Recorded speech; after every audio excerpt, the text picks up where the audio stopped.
Hello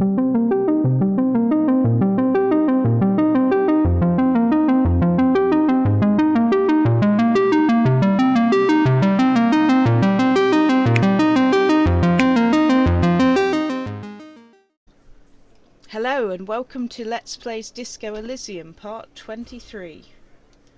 We've got a lot of new evidence. Let's see if we can't get anything else out of the Hardy boys. The clowns are still hanging around. What is it now? I found someone who saw the hanging. A witness. A witness? The tall man crosses his arms on his chest. You ain't got shit. The locals would never come to you with this. That's just cop tactics, Titus, says Elaine. Next he's going to tell you one of us already rolled on the others and is in witness protection. My witness isn't a local. Titus scratches the back of his head and asks, well, let's hear it then. Who is your mystery fella? This goes without saying, but nonetheless, don't give out his name. Let's just say he's a high-ranking government official and leave it at that. Yeah, right. Like we wouldn't know if an MI plant was in our town. Titus looks over his shoulder to his men. Nice try, right? MI is short for Moral Intern. Moral Intern is short for Moralist International, the coalition that runs Revocol. I've seen this shit a million times, Titus. Fly fishing. They're desperate. He turns to you. Tell us, Copper, what wacky claims did he make? The witness said the hanging went down very quietly. No shouting, no commotion. It's you assholes that feel the need to go around like a fucking brass band. The Hardy boys are dead silent. Yeah, it's like they put cowbells on you before they send you to the streets, Elaine says provokingly. What's with the cowbells, policeman? They're avoiding having to answer this question. I'd imagine you guys drinking and singing lynching songs. What's with the funeral silence? We were drinking. Glenn looks around. Weren't we, guys? I hit the bottle hard. I was drunk as fuck. Right, I'm convinced, Glenn. Kim nods sarcastically. Nothing off here, just a regular hanging. Bullseye. Glenn looks around uncomfortably. The lieutenant hit a nerve. The witness also said he saw two people of Areopagite descent and one Mesk. Areopagite? Eugene starts laughing. Boss, I think he's trying to say me and Theo. Well, yeah, Titus nods. What is confusing you? Eugene, Theo and Elaine were there too. I already told you, we were all there. The witness said it all looked like a surreal play. Those flaccid MI cocks with their culture language. The Mesk spits on the ground angrily. Everything's a surreal play or a sublime whatever. Doesn't mean anything. It means the whole scene was long and drawn out, like it was from a film. What is this fella's problem? The little guy addresses everyone and no one. Sorry, we didn't make it more action-packed. It wasn't the first thing on our minds, you see. Shanky. It is Shanky, right? He doesn't wait for an answer. I thought there's something wrong about the lynching story. Now I know there is. You don't know shit. I know you're lying, Shanky. Kim writes in his notebook. You didn't break this wagon fort, but you did manage to rattle the people inside a bit. Enough about the witness. Some witness. I pulled the same shit. Came up with some shit, then went and said it to people. Get a reaction. Don't have to go to cop school to try that. You don't have to go to school for shit. I never went to school and I'm doing great. You're doing a hell of a job, man. Hell of a job. So much bluster to hide the fact that they're uncomfortable with you having this info. Klasia says she wasn't raped. Fuck. The big man's eyes and veins bulge. I knew that fucking whore wouldn't be trusted. You've hit a nerve. Titus is furious. No, more than that. The loyal Titus feels betrayed. For the record, Elizabeth steps in forcefully. Titus Hardy did not explicitly specify the victim as a whore, nor did he say anything about trusting her. Oh, shut up and stay out of this, Liz. He turns back to you. He raped her. He was out of his fucking mind. You have no idea. She's just in denial, asshole.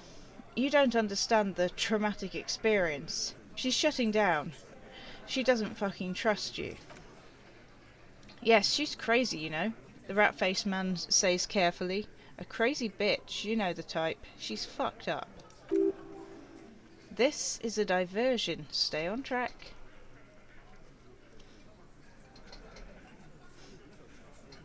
Cut the bullshit. She told me the truth. Lawman, Titus says through clenched teeth. I'm at the end of my goddamn rope with you. I fucking told you not to push her. And you went and pushed her. Something breaks in him. He takes a step closer and says, I am going to fucking... Titus Hardy. Elizabeth's voice rings through the room like a warning shot. Success. Titus backs off. Fists down, everybody. Everett personally sent me to take care of this. If this goes south, we'll all be in the shit. But you, Titus Hardy, are going to be buried. Am I understood? When she's angry, she emphasizes the S. It gives her voice a strangely hypnotic quality. Her lips barely move as she speaks. Frankly, it's a bit terrifying. Someone has to rush in to break the tension. The second in command. Look, Copper. The tattooed man snaps his fingers to get your attention. We know the dead fuck was a rapist and a killer. We got him confessing to it on tape. Show it to him, T. He turns to Titus, who's still breathing heavily. What's the harm, right? Here, jerkwad. He slams an audio tape on the table. Listen to this shit, and then come back and tell me the soldier of apocalypse was an innocent man. This is their last play, this tape.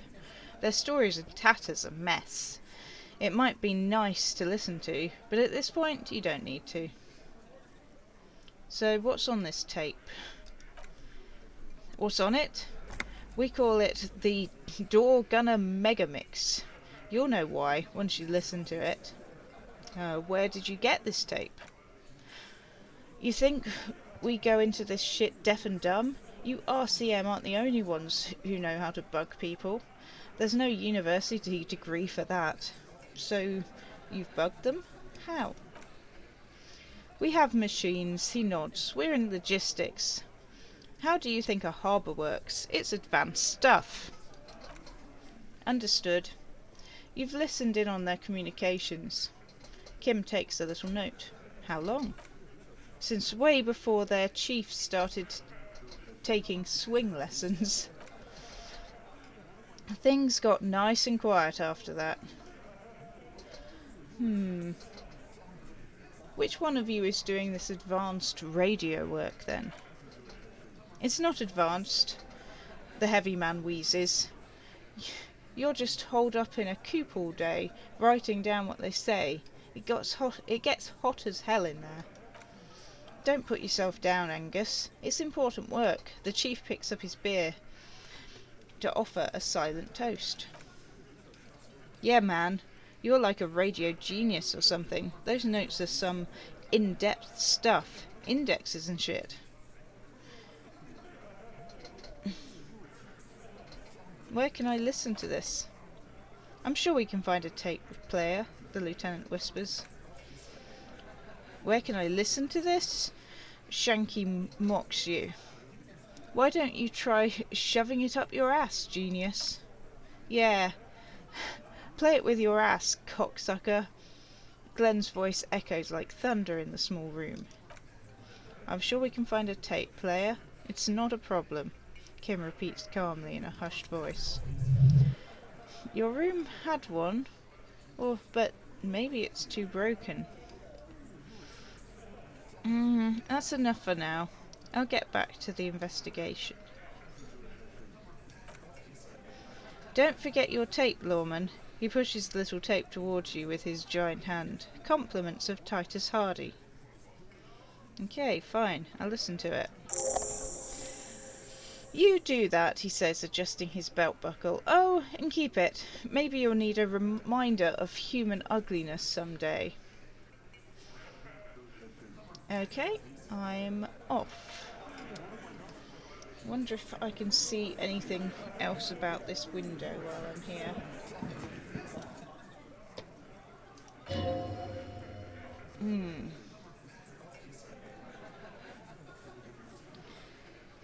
So it's perception, and it's a white check. We could possibly improve our perception before trying it. Let's have a go, let's have a go.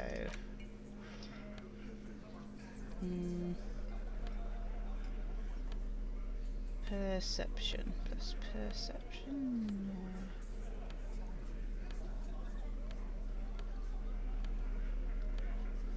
Doesn't look like we can. Is there anything harming our perception? Doesn't look like it. Well, we might as well have a bash. Oh, nothing. Just black tangles, like the hair of an old woman, motionless. The wind in the yard doesn't reach the hawthorn, nor does the light come from this from this window. Okay. So there are a couple of guys here. Is that guy off the balcony? Yes. Hi, Gendarme. Another rendezvous. There he is again, the smoker on the balcony, right here in the whirling in rags. Hello. Adjust your tie. Hello, hello. So what brings you here? Our composure is just awful. I think if we take the boots off, we can do better.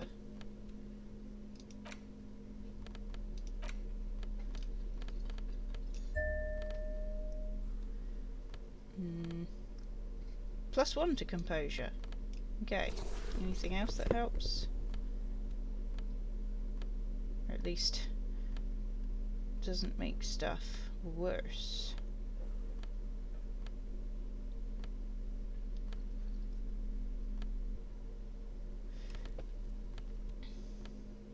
This could make a difference.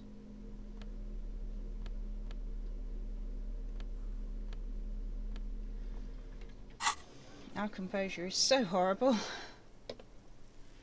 But let's talk to him first, and we might get some bonuses. What are you doing here?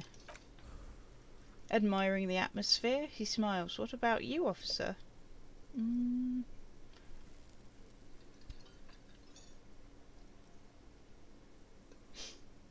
I'm here to kick some ass and solve the case I'm working on.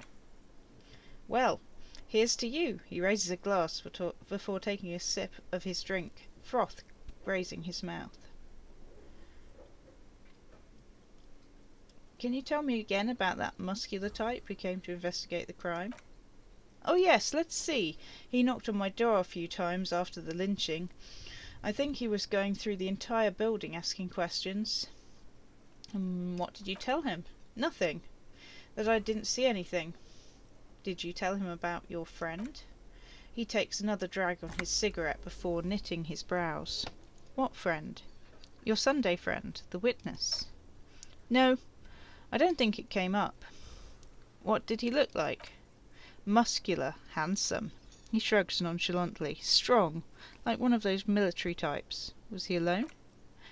Yes, but he was speaking to someone on his earpiece.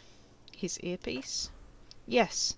You know, those tiny speaker microphones that fancy security guards sometimes wear. What was he saying? Just reporting back whatever I was telling him. Besides muscular, did he have any other identifying traits? Oh, let me think. He turns his eyes upward in recollection. He had an accent. He sounded like one of those mercenaries. He sounded vaguely orange. Oranges? He closes his eyes. No, not vaguely, scratch that. He sounded definitely oranges. Thank you for the information. I met your Sunday friend. You did? A small smile adorns his face. And how did you like him?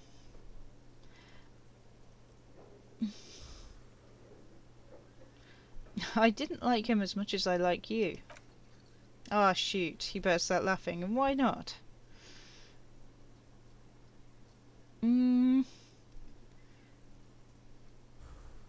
Who is he?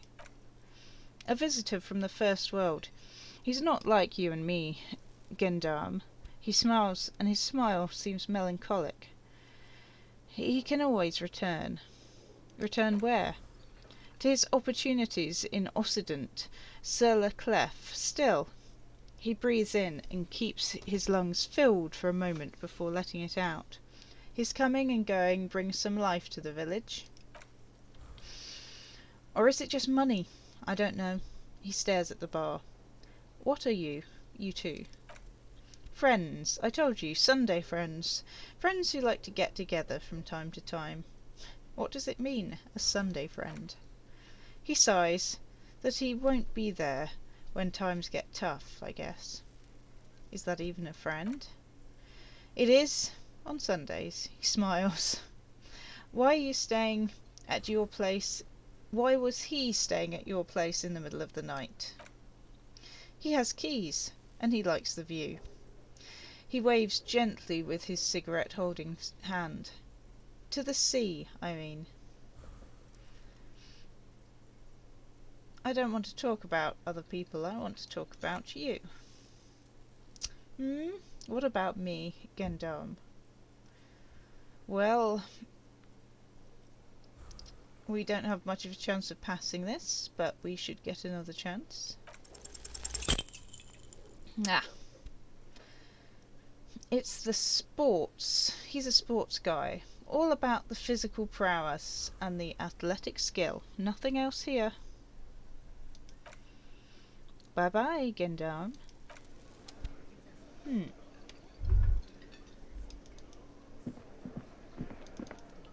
Do we kind of fancy him?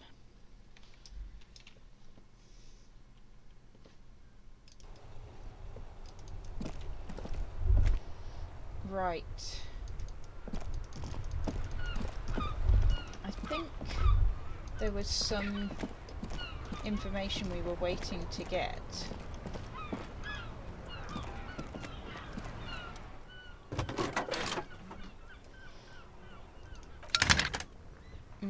Okay. Did you find out more about the owner of the armoured boots? Sorry, sir, I still haven't heard back from the database people. Try calling again later. Is there anything else I can do for you? Doesn't look like it. Oh well, I tried.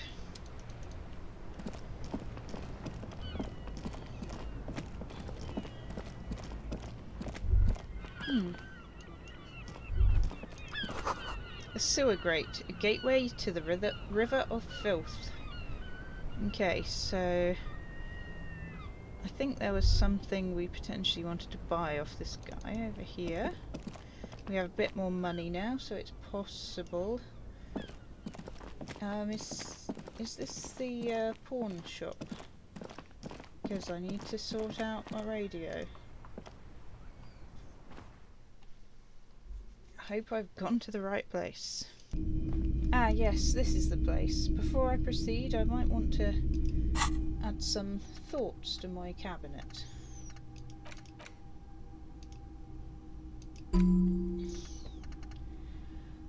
Let's see.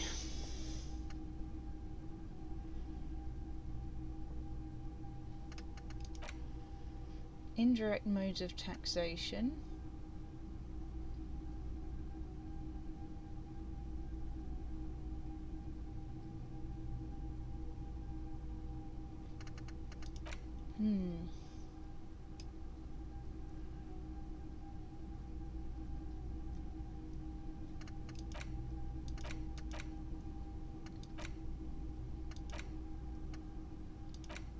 Let's go with aces high.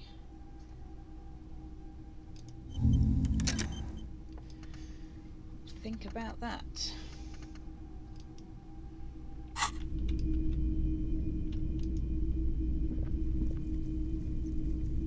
Hey.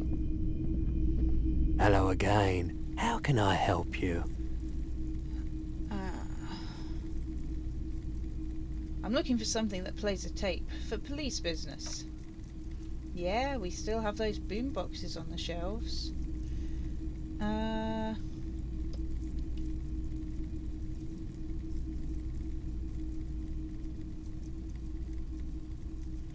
Right, do I have to select the boom box? Maybe. Okay. No, that's a street lamp. That is not the boom box. Where is the boom box? Up here.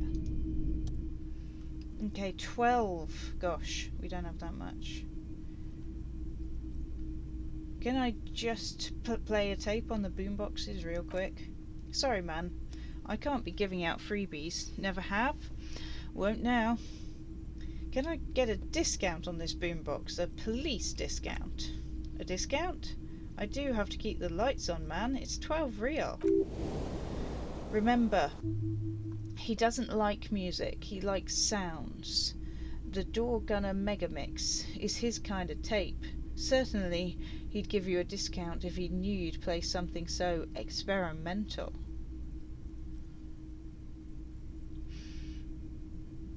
I'm not just doing any police work. I've got the Door Gunner Megamix here, an ear-defining work. Let's do 4 real. He purses his lips. 4 real is offensively low, but just this once. For the Musique Concrete Cop. Wow, that's a big discount. Thanks for the discount, man. Here's your money for the boombox. And here you are, quality sound reproduction on the go. It'll play anything, whatever. Turn any tape into a conversation of sounds and shapes. Well, we have the boombox. That's something.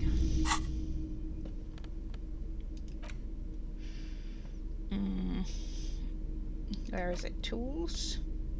Cool. Nice.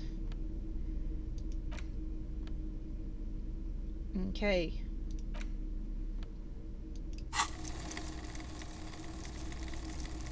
The porter reel is just what you needed. The reel's attached to the apparatus with a satisfying click. The tape is routed behind the magnetic reader. Hey, play the tape.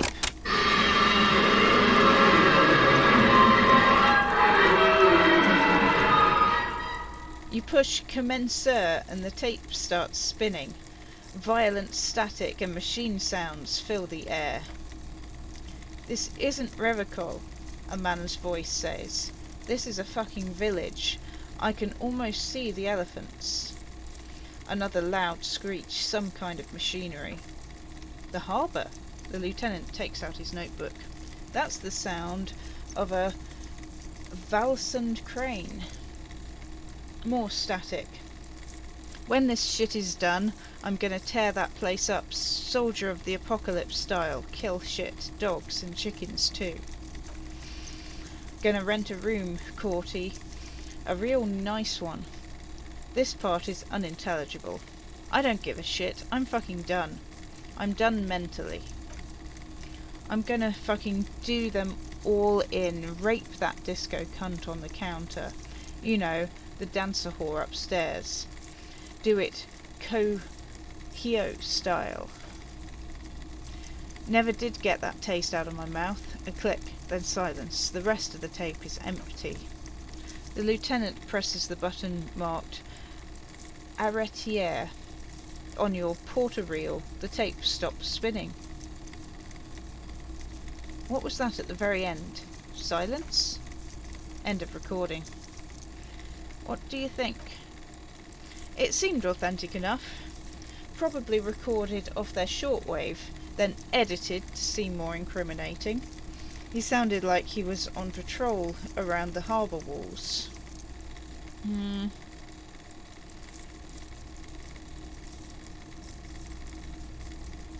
I agree, he also sounded inebriated. Still, the lieutenant looks at the tape. You are familiar with this look now. It's his look of suspicion. There's more going on here than we know. Who's this Corty? One of the other mercenaries, I think. The one he was talking to. A friend of his? And this Ko-Hyo? A village on the Sumerian Isola in South Safra. Grad committed war crimes there, the kind of thing he talks about. The South Safra conflict is an ongoing proxy war between Grad and Safra. It has been hot for 12 years, with the atrocities piling on. Mostly committed by the Grad. You think he was there? Who knows? Maybe the tattoos would have an answer. Or maybe Ko-Hyo is just mere talk for atrocity, slaughter. A symbol of soldier of the apocalypse style conduct in a civil environment. Okay then, what now? I think we've got more questions for Klasya, don't you? He looks around. This seems to contradict her testimony, at least to some degree. As you take the tape out, the boombox tunes itself back to the cheery radio station again, spewing out beats like it's Friday night. The contrast feels chilly, inappropriate even. Shall we hang on to it for now?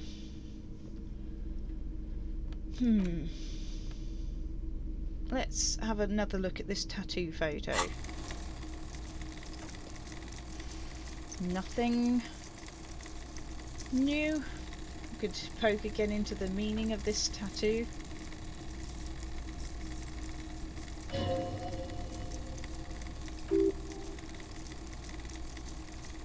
Someone who knows about history. We need to talk to Boat Lady. Okay, we got what we need.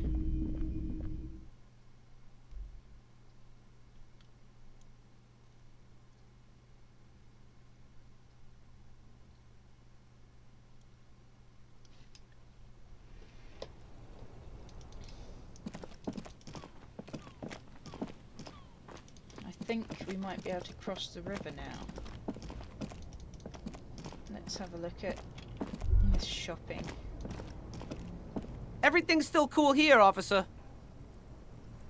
Hey.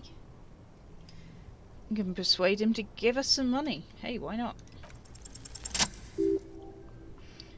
Start with a little compliment, then work your way up from there. This is about business, remember? Hey, you seem like a really successful entrepreneur. Would you like to support a member of the local police force? Oh, okay. The man stops, his face suddenly serious. But why, officer? After all this mess, the broken seals, lying to you? Come on. Think of it as an investment. An investment? He raises a brow, intrigued. What kind of investment? Or you could not make this about corruption and go with something even wilder.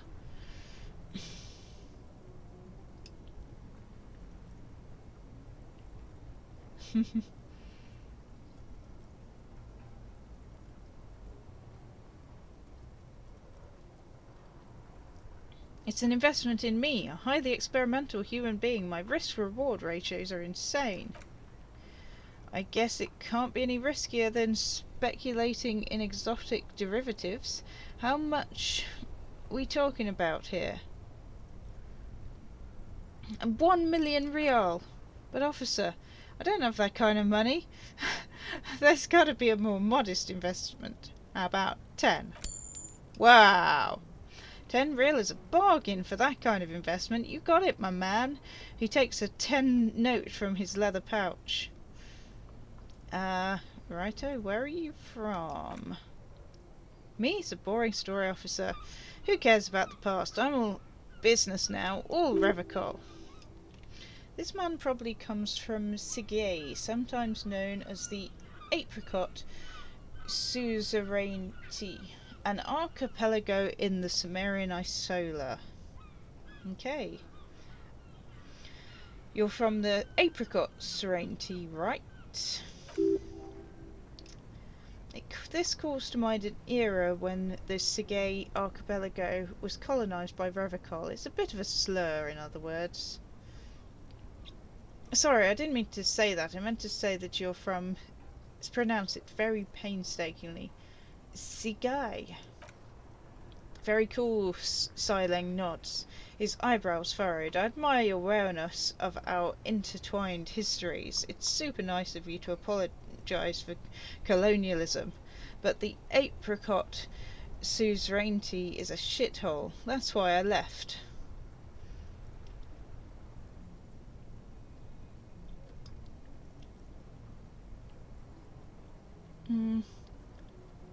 Right, but isn't it only a shithole because of Revocol? He smiles brightly. If you say so, officer, I don't really worry too much about politics. I'm an entrepreneur, you know? Whatever's good for business is good for me. Okay. Wow. The shine on those sunglasses lasts a lifetime, officer. 100% guaranteed. So we could spend the money on stuff.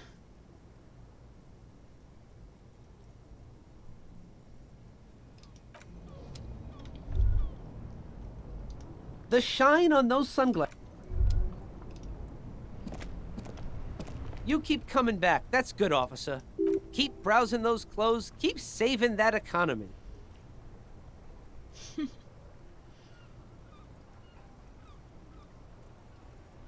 Save the economy? What are you talking about? Haven't you heard, officer?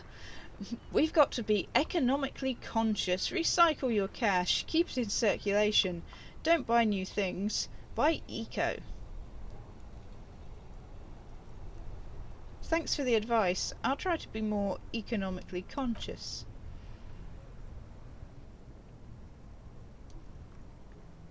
I'm not sure I want to buy any itchy pants. Maybe later.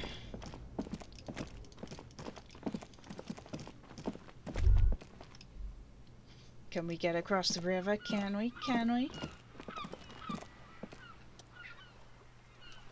Pull the lever. You grab the handle and pull the lever up. As soon as the metal connects against the contact pins, you hear a loud clunk, and then the water lock starts moving. Ooh. New area.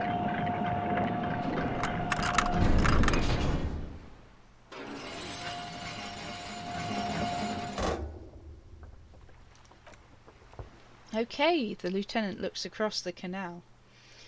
If we ever need to get to the coast, then this is our way, but please contain your wanderlust for now. I don't want us to get sidetracked. Not with everything that's going on. Focus on one thing, achieve it, then the next, he thinks. That's the task chain. Okay. I'm not sure I can do that.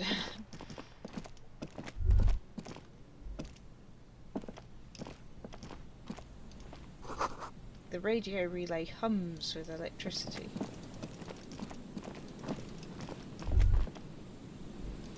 Is there anything up here? Looks a bit of an interesting place. Traffic beyond the gate, more abandoned motor lorries. Ooh.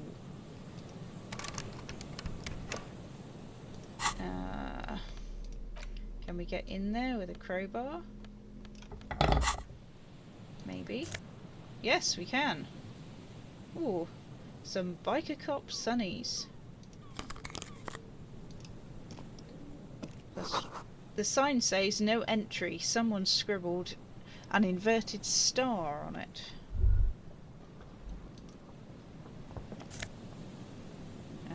Some magnesium. Num num num num num. Shame we can't get further here. Could maybe find out more about our traffic problem.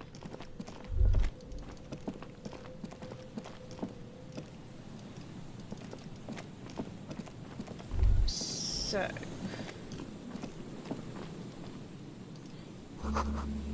someone has broken down the fence and the barbed wire.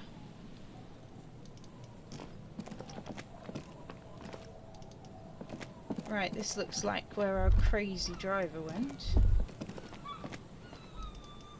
Aha. A creaking ahead. A broken axle grinding. Okay.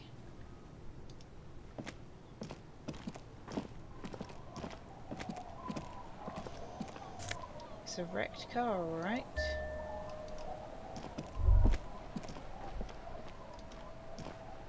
Can we pick up any tear? A bottle drained of all its booze is frozen to the ice. This is it, the scene of the party, the fire pit, cigarettes and empty bottles, all are evidence of it. Yeah, sure does look like a lot of folks partied here.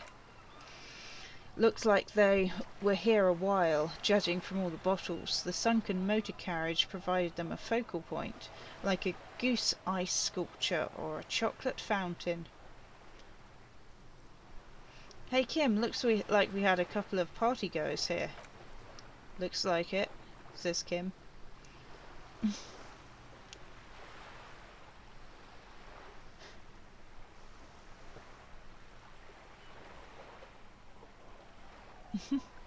This was some kind of theatre to them, a circus production by a great clown. The lieutenant adjusts his glasses and nods. Hey, let's keep moving, detective. Somehow he doesn't want to dwell on it.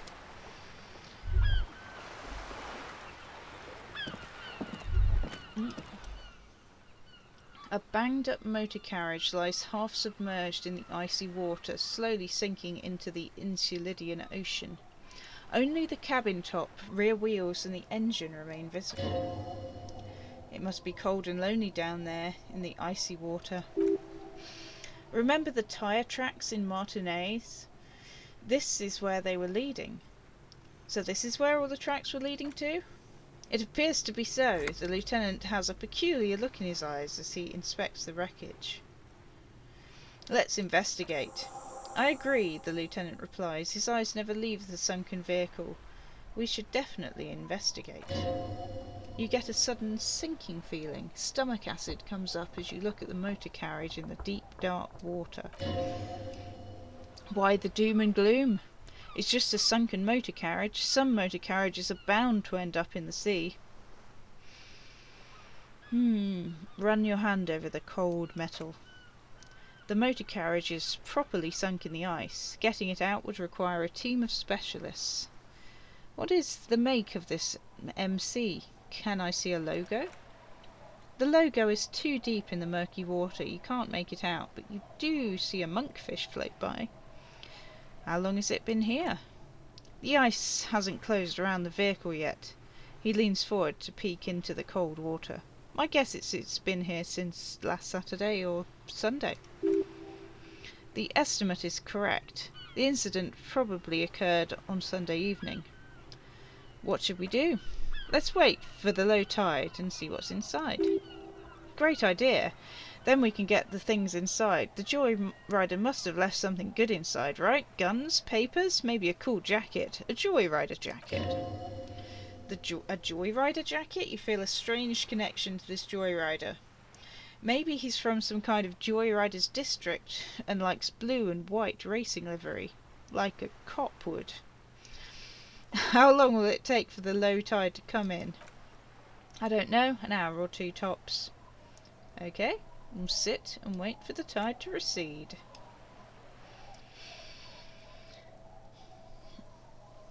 As you sit down in the old rusty playground, the world around you becomes very silent. The hinges creak under your weight, dangerously so. Nothing but the sound of seagulls high above the sky, echoing like distant laughter. Ice cracks around the blue motor carriage in the sea. Hold on, it looks very blue. Point to the sunken vehicle.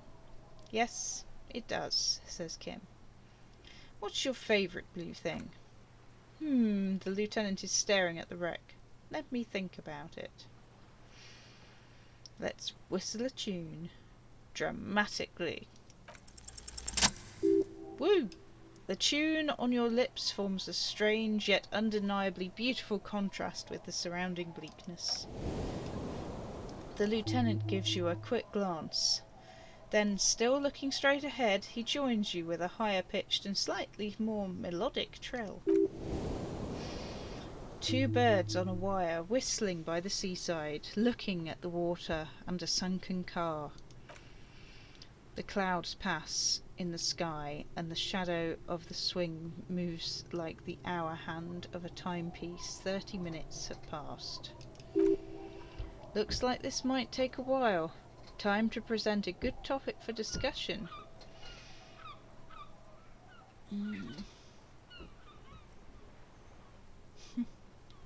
So, was your dad also, point to your eyes? My dad and mum are both half Seolite. Oh, so both? Clouds on the horizon grow darker, and the shadow of the swing set keeps climbing. You hear the distant rumble of the city. 30 minutes pass.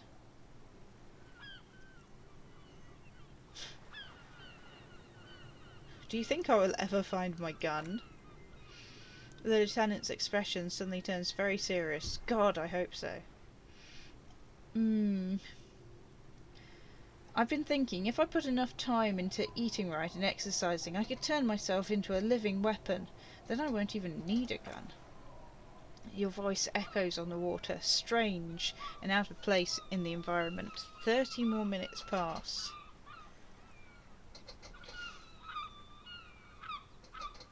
Can you make out the mark now? Detective, I've been able to make out the mark ever since we arrived. I find it odd that you haven't. It's a Caprice, Model 40. His eyes turn to you.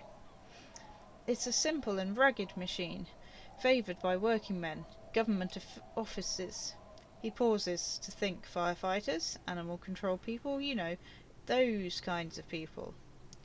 Squint your eyes and say, is that a number on the side? Yes, 41. What do you think it stands for? It's as if he knows what it stands for, but he wants you to say it. It's pedagogical. Does he know something about the speed racer?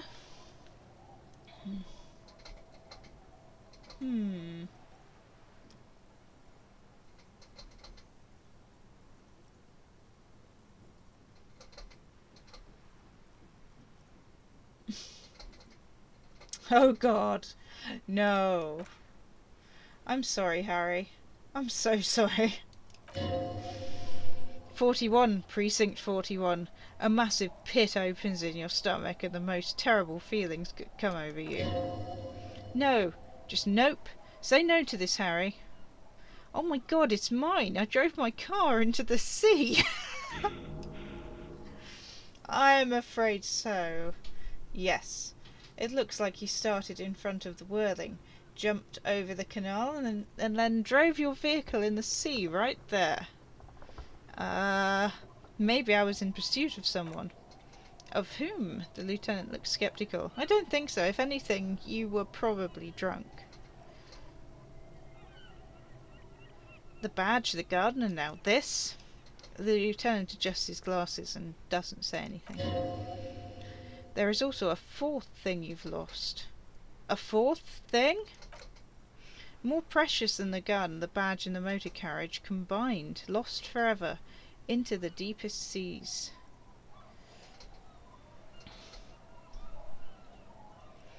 I can still fix it. That is very unlikely, the lieutenant replies with a sigh. All the electrics are toast. That goes for the electromagnetic steering and the brake systems as well. You'd be lucky to find one undamaged component in there. He shakes his head. In a few months, there will be nothing but rust left of this vehicle. It'll be cheaper to buy a new one. Well, not cheaper. The motor carriage costs 40,000 rial, but in the long run it still makes more sense to buy a new machine than to try and refurbish this one. This is a disaster. Let's face it, this is a substantial loss to your district's budget. He's avoiding your gaze now. I mean, my station only has 4 other vehicles in addition to my Kinma. This was 20% of the station's vehicular budget? How do we get it out? Detective, he says almost gently, we don't. A rescue operation really isn't viable at this point. So it's just going to be there like that? I'm afraid it will have to be there like that for many years. He looks around. Look at it. Parts of it might have been salvageable, but overall this machine is a write-off. They're not going to take me back after this, are they? People are more valuable than machines. He's trying to cheer you up now. Training a police officer is even more costly. Oh, things were going so well. We were just whistling merrily.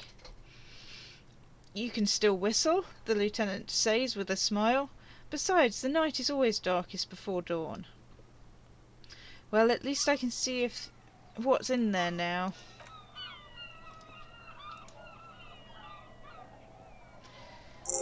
Oh, yes, let's go take a look, says Kim. Okie doke.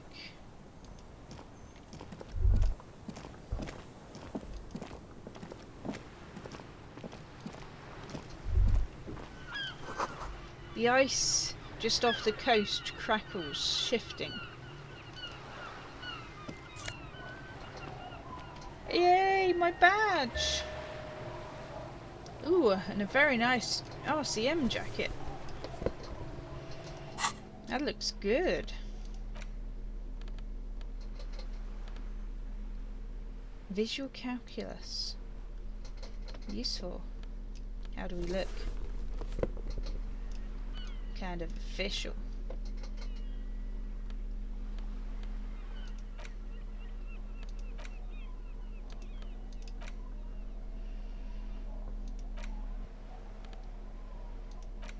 So, where's my badge?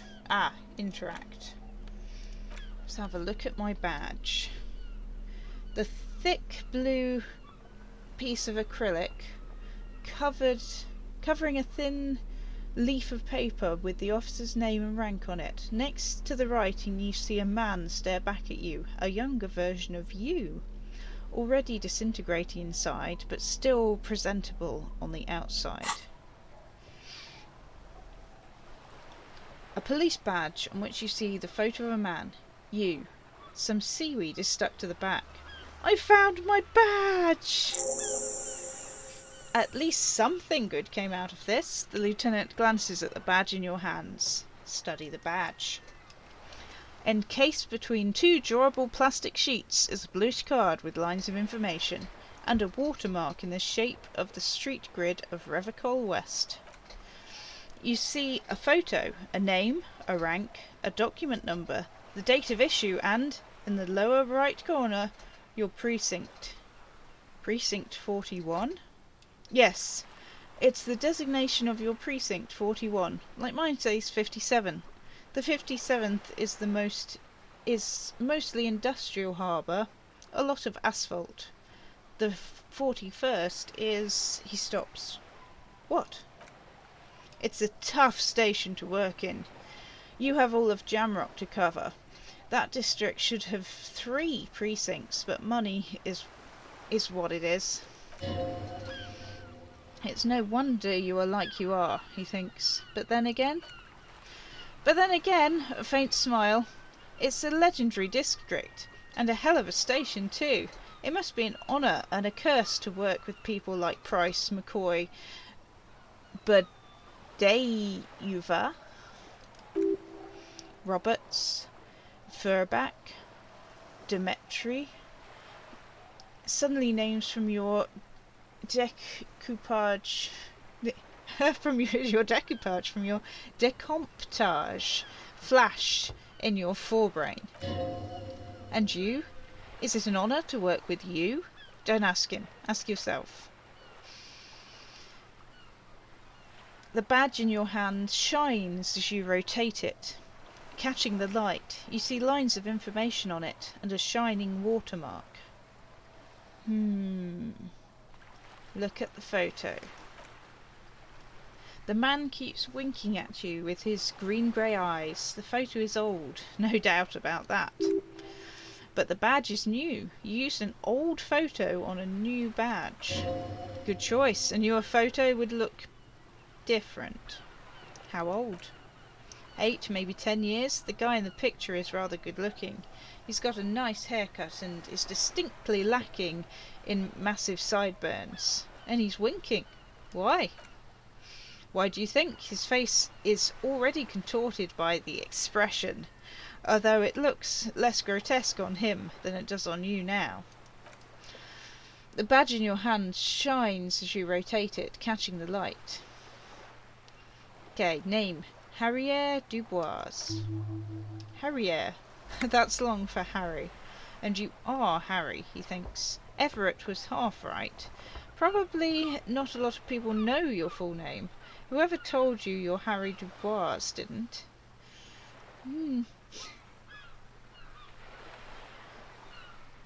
What kind of name is Harrier? It's a wartime name, revolutionary, the kind mothers gave their sons during troubled times. Like Undying or Boxer or Ironhide. A name like armour. Harrier Dubois it is then. Accept it. Pleased to make your acquaintance, Harrier Dubois. He's not going to call you Harrier. He'll keep calling you officer when he's angry with you, and detective when he's not. Rank LTN 2JFR? Lieutenant Double Yefritor. What the hell? What the hell is that? The lieutenant is a rank above sergeant and below captain. It's the highest rank in the RCM that still does field work. I am a lieutenant. And the double blah blah blah blah thing. The title of is added to your rank when you decline a promotion to a higher rank. In your case, captain, the lieutenant explains. You have declined twice. Thus, you're a double Yefritor. Declined? There are many reasons one would do this. The rank above you in your precinct's decomptage might be taken. Or sometimes promoted officers do not want to replace their superiors out of respect. And sometimes, he continues, they just prefer the type of police work available to their current rank. In your case, lieutenant. Heavy-duty case-solving machine. What's a decomptage? Decomptage is the hierarchical system employed by the Revocol Citizens Militia. It means counting down to 2s. The countdown is modelled after the dual leadership system employed by the left during the Revolution, which in turn was developed by last century experimental psychologists in the University of Königstein, I think. The lowest rank is junior officers, usually teenagers. Then there are patrol officers, then sergeants, lieutenants, and then a captain. That's basically it, except for a few kinks. Kinks? Kinks like satellite officers and additional Euphrator rank I already explained. The long and the short of it is, you're his superior. Satellite officers? You were given the title of satellite officer if your partner is quickly promoted through the ranks and you rise with him. You don't seem to be a satellite.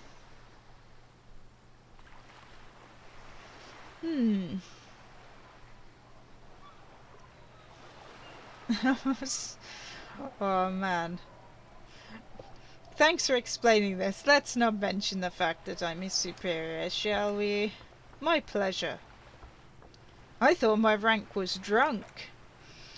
Yes, apparently you've had a rather successful career in the past, and...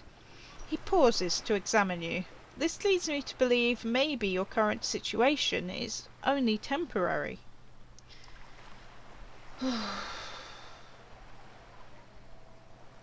Thanks.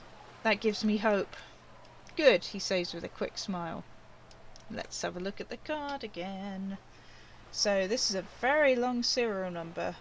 REV 126205 JAM 41. That's just the serial number, Revocol Jamrock Precinct 41, with some numbers thrown in there for good measure. The numbers are not there for good measure. They have an administrative purpose, one that's unfortunately been erased from your memory. Okay, issue date 7th of November 50. 4 months ago, I'm guessing that's when you were promoted to the rank of lieutenant, double Euphrator. A new badge usually comes with a new rank. You seem to have been doing well then. You're pretty sure you weren't doing well, but better? Probably, yes. A lot can happen in 4 months, especially in winter. The winters are never easy on you. Of that you are sure. I remember that time. Apparently my necktie is talking to me. The tie around your neck feels tight suddenly. That was a good time. We had a good work-drink balance going. What happened, man? Pump it up. Okay. Put the badge away.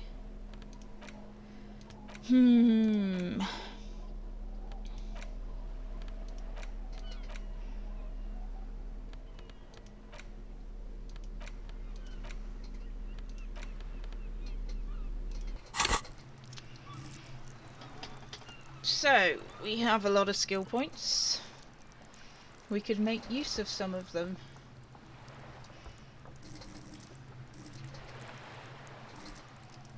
Perception seems useful. Our composure's pretty bad. We could possibly do with improving that.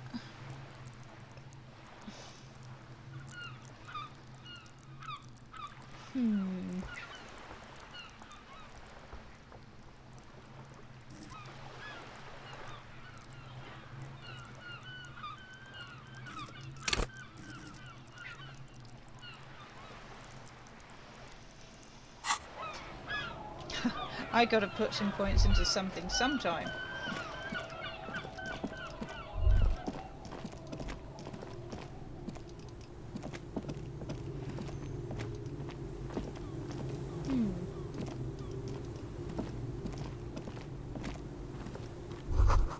Footprints in the snow. They lead away from the accident. Seems the walker was either very confused or drunk out of his mind. Right, can we see where they go? They're quite meandering. This way or that way?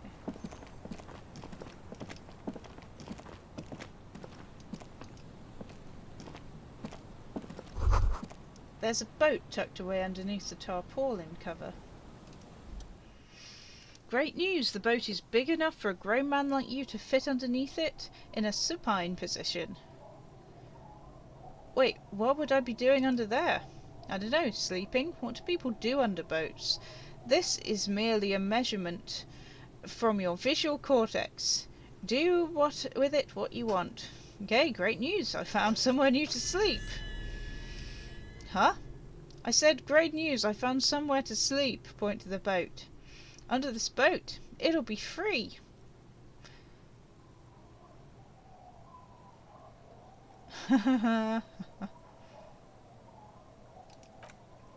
Sarcastic self-pity is not what we need at this moment, officer. I understand the situation looks grim, but we must continue our investigation. Think of it as a salvation. You have a home somewhere. All cops do. When this is done, you can return. Oh. Okay. Thought complete.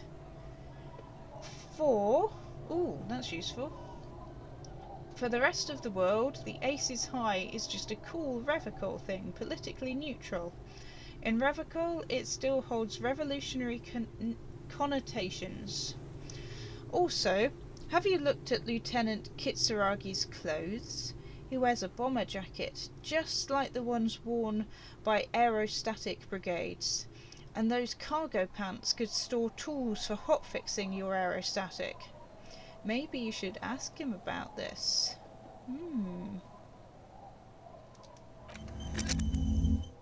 Cool. Do we want to process another thought? We certainly have enough points to. So we can think about the armor. And you can think about the missing leader. And think about indirect forms of taxation. Might be useful on the money front. Let's do it. Let's do it.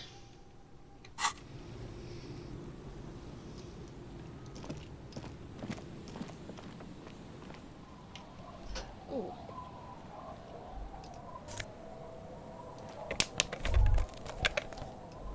Some tear. I wonder what's in here. Looks like a kind of torture room, doesn't it? What a thought. But it's just the whole chair sat in the middle there. A cold breeze is enough to make the wall planks creak, so it's not very warm. Some stuff. A postcard. And...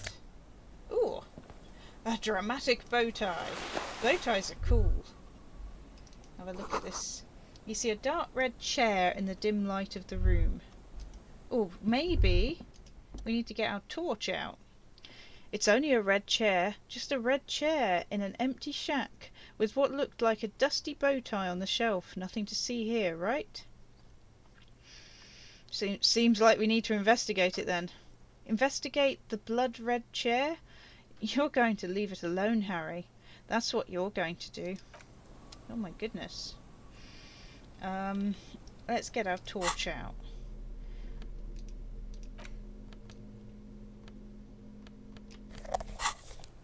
Come on, we gotta be able to see something.